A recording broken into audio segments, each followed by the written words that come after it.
Good morning, gardening friends. I'm Lark, and I'm in Wisconsin Zone 5, and welcome to Tea Time Tuesday. We're starting in the front yard today. I want to show you my PG hydrangea.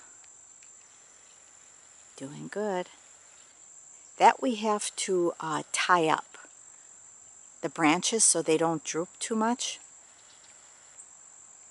And it'll get stronger. You see that cardinal? Hopefully he's eating some bugs. There's Japanese beetles there. It's a PG. Marigolds are my main color in the front right now. Oranges. And some salvias in there.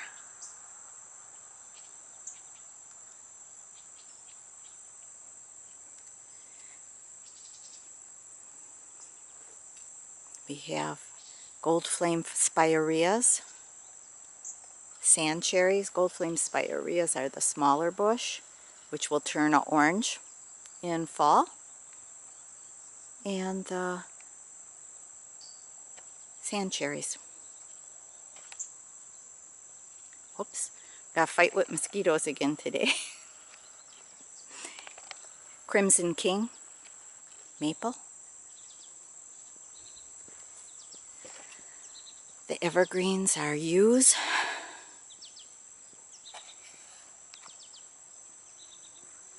Potentellas, really doing fantastic this year. We've had a lot of rain, so that was really nice to get them started and setting bud. Gold tip junipers.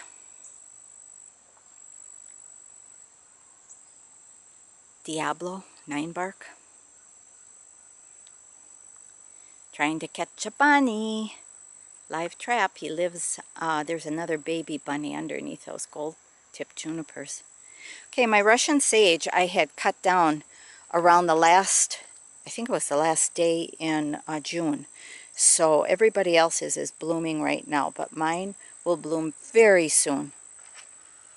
And it'll give me some blue right around this circle area here. Because the bachelor buttons aren't doing so good.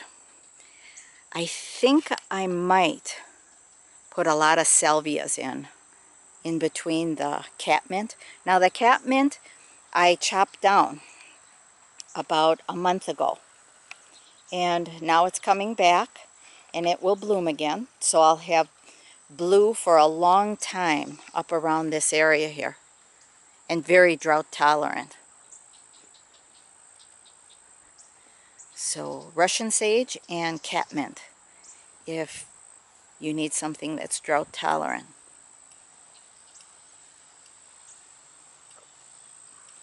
Next year I'm putting in more of these salvias. Fit them in with the blue. All free. They reseed freely. Now, today I worked on, Dave helped me, he split a hydrangea, Annabelle hydrangea that is in the garden. And we had to limb up this blue spruce. And we want privacy here. And I really don't like looking at the trunk of a blue spruce. They're most beautiful when they're sprawling on the ground, but we had to do it. 9-barks in here. Diablos. So anyways, we split the Annabelle hydrangea, and that's what's in here. We have 5 of them. And I will keep them watered well, probably every 3 days, and water them. Now, if you've been watching Tea Time Tuesday, you've seen that last year I planted some hydrangeas for privacy out our office window in that garden, and then on the side here to hide the trailer. And from fall to winter, from last fall to spring, these really came back well. And here it is summer, and they're blooming. So I really amend the soil around it, digging in a lot of my green kitchen waste around the root ball, not near the root, but away from the root. So as it decomposes, it will have good soil, and then the plant will grow into that good worm composted soil. So this is the plant I have over the Annabelle, over where I just showed you transplanted. Doing well. Of course, you know I like the perilla as a filler. And these branch cone flowers are fantastic, aggressive, and aggressive.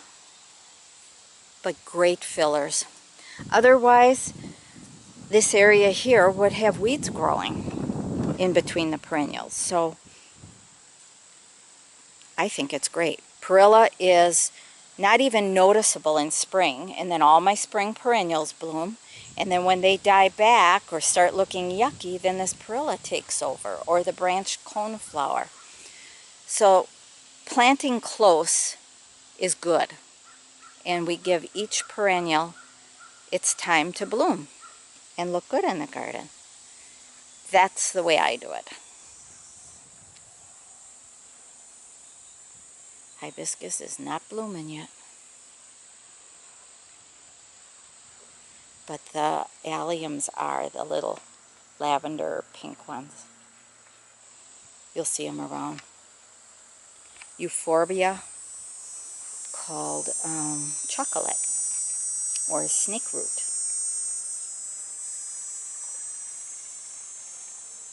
Sedums are setting their flower heads. That's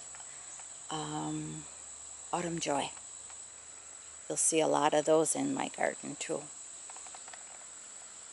in the next month. Right now, blue lobelia.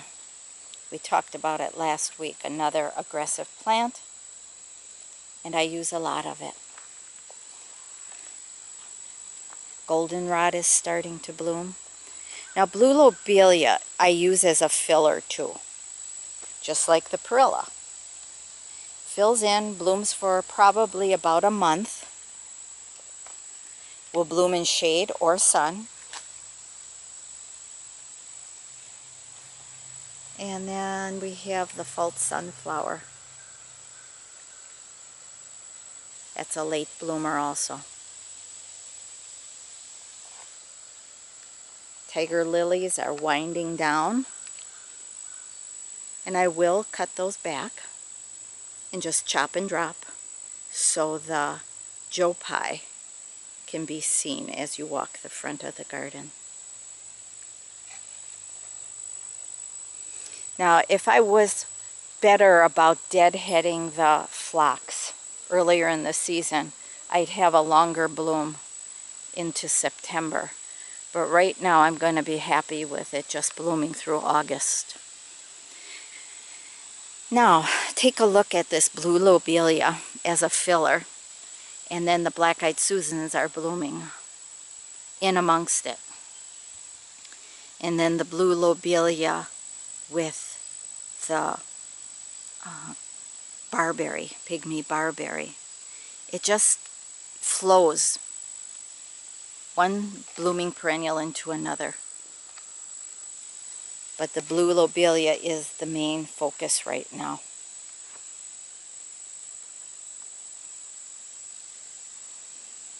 That blue and gold are pretty together. Now I hope I'm aiming pretty good for you because the sun is pretty darn bright and I can't see the screen too good. Now you have the phlox with the lobelia and the black-eyed Susan.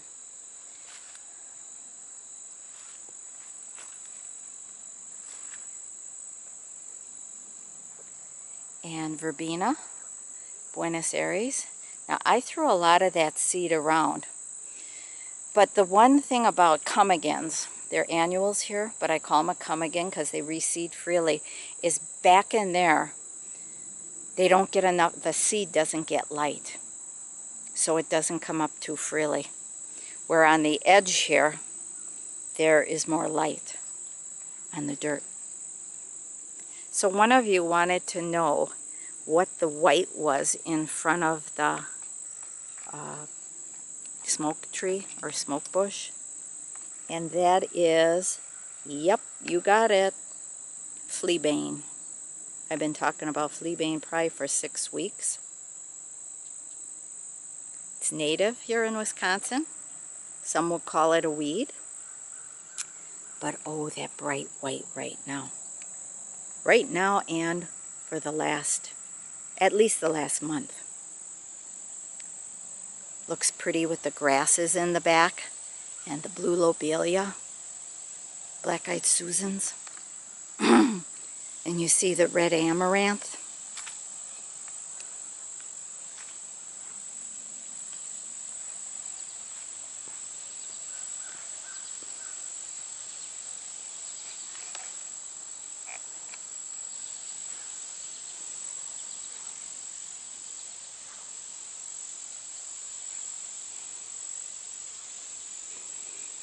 Oh, the shade garden.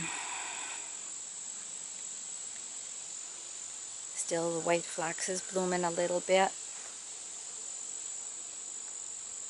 The silver foliage of the phlox. Sorry, that's not silver foliage. You know that. I'm laughing because it's powdery mildew. The blue lobelia looks good with the powdery mildew, doesn't it? The goldenrod will be blooming soon. Pretty bad when I laugh at myself, right? Oh, turtlehead's gonna start soon. Not this week. Japanese painted ferns. Excuse me.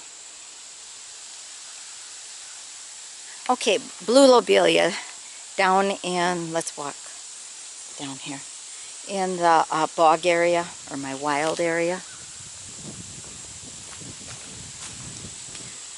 So pretty. Okay, over here, let's go over here. I threw phlox in here, so little by little the bright pink phlox will look good in the wild area, as does the jewelweed right now. See it blooming? Pretty orange. This is all jewelweed in here, so you're gonna see a lot of orange.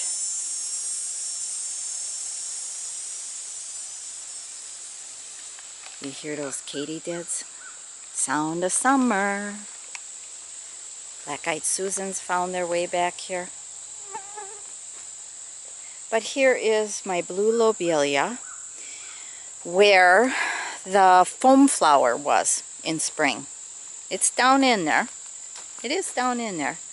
But right now, I let the blue lobelia and the jewelweed come up in here. Gives me color along this path, along with the goldenrods. I think it's pretty. Some people would think that it's weedy. Now, how this got down here, I don't know. This is from the birds, but this is a sweet autumn clematis, that one I have on the arch when you walk through the gate. It got back here. Mrs. Moon. A little more Japanese painted ferns. Now I'm going to show you something not many people would show you when they're trying to give you a pretty garden tour. But this is my area, remember, where I sheet mulched with cardboard and grass clippings? Well, this time of the year I don't sheet mulch anymore, and I don't put any more, well, I might put grass clippings if I have enough. But what I do is over winter, let this cardboard get eaten, and then my daffodils will come up. I don't want them stunted by, let's say, if I put new cardboard down. So it did its purpose, and now it can grow its violets again here. So I do it after the violets have bloomed. This is my Japanese maple that was that's coming from rootstock, and it died back to the ground, but it's not red anymore. It was that fine leaf, I think, queen something, or red, weeping. Oh well, my wild area. All the pretty phlox blooming, goldenrods.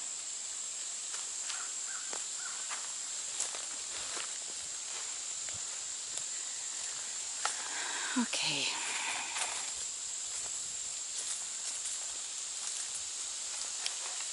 It's a couple different goldenrods here.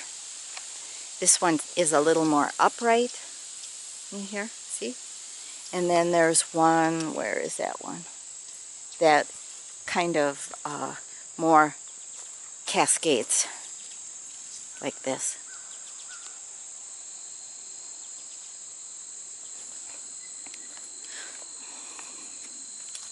Saturday, our garden club had a plant sale and a trash to treasure sale, and I did some flower arranging for them, and I used the goldenrod quite a bit in the arrangements. Even it's starting to flower. It's not flowering quite yet, but backlit, it's so pretty. And then the phlox.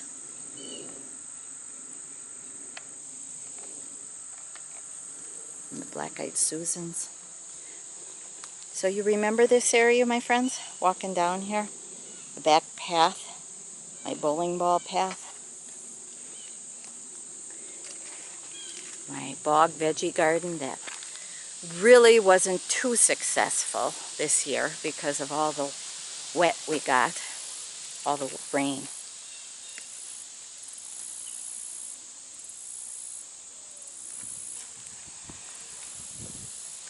Little oak tree from an acorn. My grandkids planted acorns for me, and they each got a tree.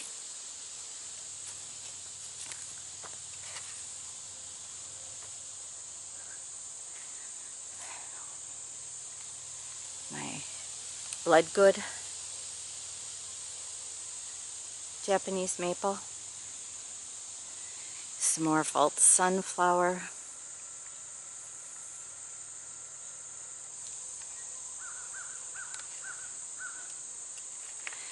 Okay, where Dave took out the Annabelle hydrangea for my transplants, not funny, he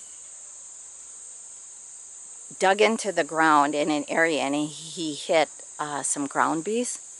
Oh, we went running, but he did get stung. And I went and got some plantain, picked it, chewed on it, made a poultice, took another leaf, applied the chewed poultice to his bee sting, and then wrapped the leaf itself around as a band-aid, and he's doing good. Yep, that's where the ground bees are. Annabelle, very aggressive.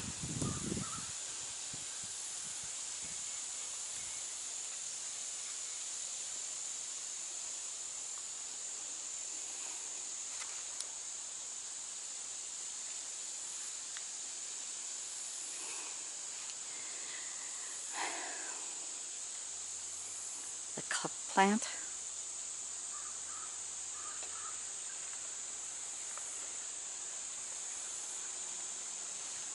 Trumpet vine.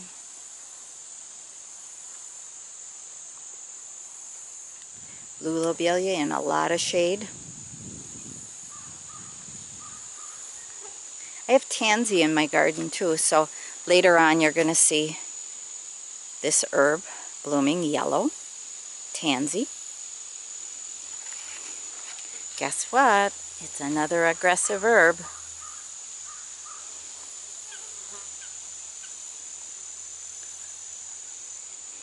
Gloriosa daisies.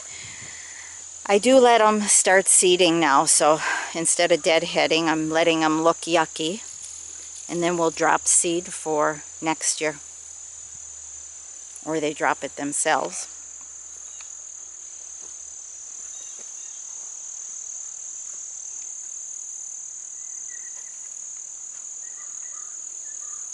The anemone, the pink anemone, is starting to bloom.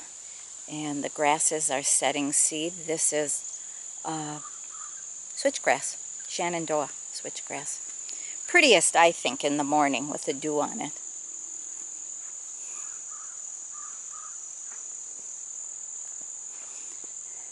We talked about in previous videos about the rose campion and letting it go to seed later in the season.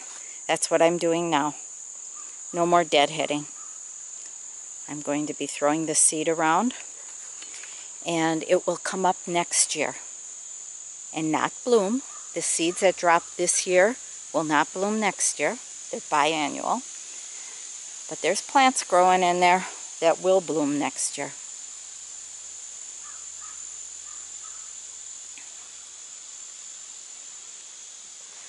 The grass is, this is an aggressive grass back there. It's a miscanthus, and it's a traveler.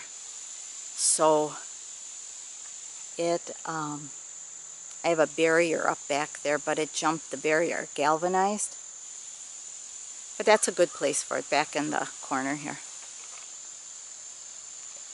And it came this way, and it's going into the garden, so I need to work on getting it out. And some more Joe Pye and the false sunflower. Now this is that dark corner on the west end of my garden, so things are blooming a little later.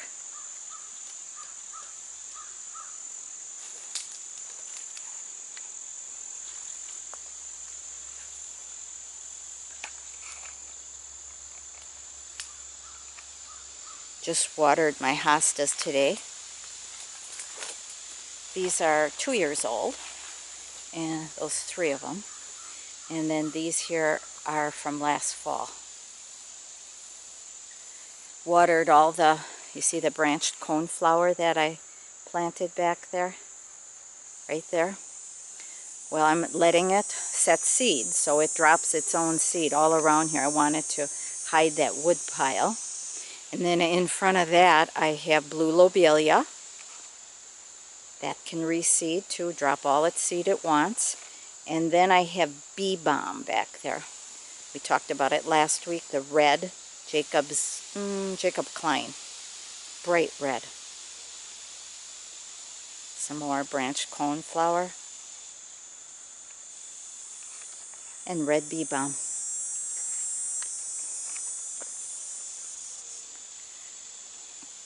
A lot of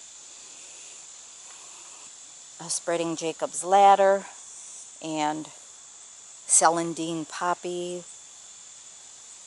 spiderwort. Write those down if you want aggressive plants and you don't have to keep planting. They reseed. All the feverfew, another good reseeder, gives you that bright white. You can control it, all these aggressive plants, by deadheading them before they go to seed. Oh, I wanted to show you. Okay, let's show you here. Okay, I wanted to show you the anemone.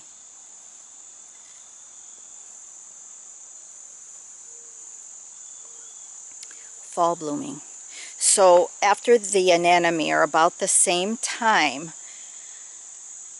are the hibiscus. So that gives you your late bloom if you're interested in late bloomers.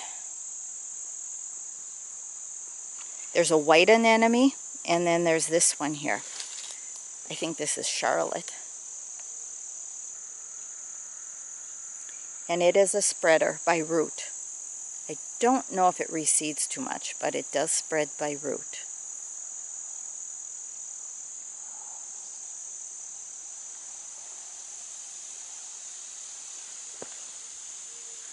Today I cut down oregano and brought it in the house to dry.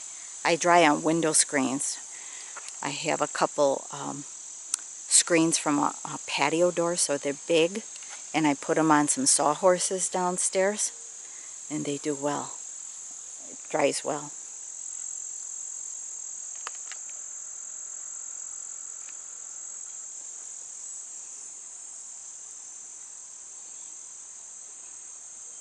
variegated sedum. Lights up this nice area here. It's the front of the garden now. This is what we view from our living room and our kitchen and our bedrooms.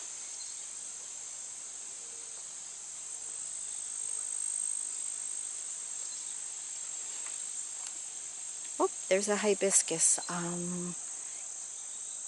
think that one's called plum pudding. It should be opening tomorrow, I think. Plum pudding. You got it. It has blue lobelia around it.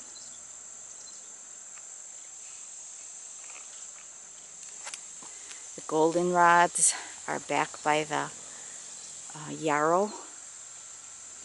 See that? Pretty with the grasses. It's Carl Forrester.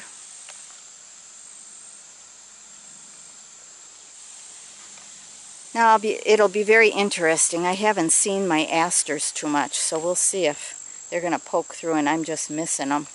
I had a lot of asters, but they might be choked out by the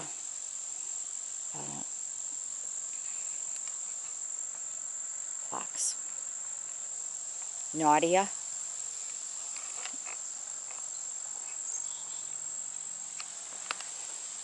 This is the hawkweed going to seed, and I don't deadhead it now. I let it seed, and easy to pull, not bad. It's it creeps. So here some that's going to bloom later because this reseeded in spring. Some of my cranesbill reblooming.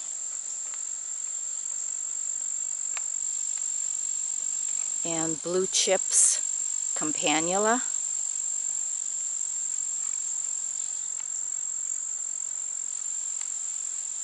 There's some more sedum for later bloom.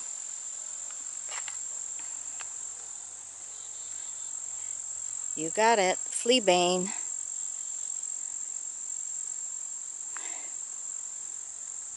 And purple cones with the blue lobelia.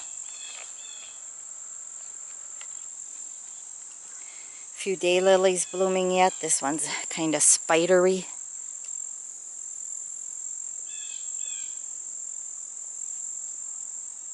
Really packed in there.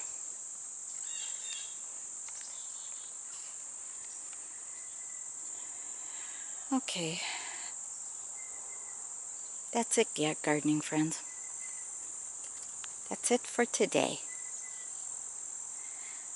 Thank you for walking with me. Not too much new. Got a few more, couple things reblooming. Or blooming for the first time, the fall stuff. So thanks for stopping in. Hope your garden's doing good. No veggie garden today. It's the same old stuff. Same stuff you have. Beans, tomatoes, cucumbers. Tomatoes have the blight. What else am I? Herbs. Herbs I'm harvesting a lot. Holy basil. Drying that right now. Peppermint, spearmint. I'm picking garlic chives just for my salads and cooking. But the flowers are setting in garlic chives. We'll have those a little later. What other herbs? Oh, dill. A lot of dill. And I planted more dill. I'm hoping to make some fermented pickles. So take care, my gardening friends. I am very happy that you come and you walk the garden with me. Very happy. Take care. And bye-bye.